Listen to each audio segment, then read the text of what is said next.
एक राजा ने अपने सैनिकों को सड़क के बीच में एक बड़ी चट्टान रखने के लिए कहा।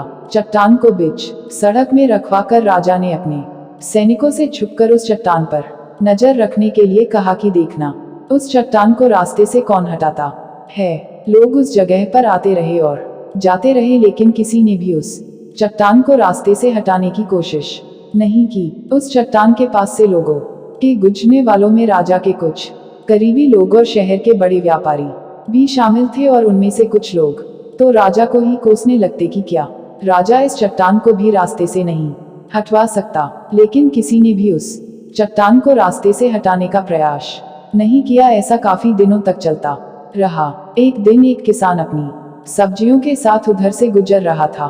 उसने चट्टान को रास्ते में पड़े देखा और सोचा कि सबको इस चट्टान की वजह से कितनी तकलीफ हो रही है। उसने अपनी मजबूत लाठी से उस चट्टान को एक तरफ धकेलने की कोशिश शुरू कर दी। काफी कोशिश के बाद वह उसे सड़क से हटाने में कामयाब हो गया।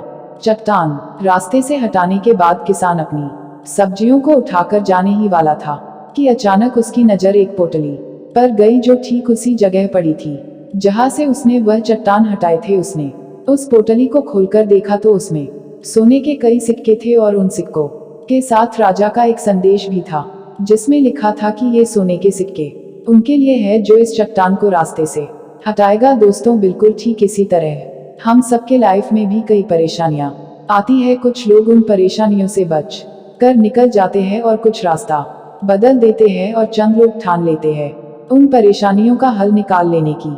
और ऐसे ही लोग मुश्किलों में संभावनाएं और संभावनाओं में छिपे अवसर खोज लेते हैं। मजबूत इरादे और नेक दिल के साथ किए गए कोशिशों के परिणाम हमेशा ही अच्छे आते हैं। इसीलिए जीवन के परेशानियों से घबराओ मत, बल्कि उन परेशानियों को हल करने की कोशिश करते हुए जीवन सफर में आगे बढ़ते रहो।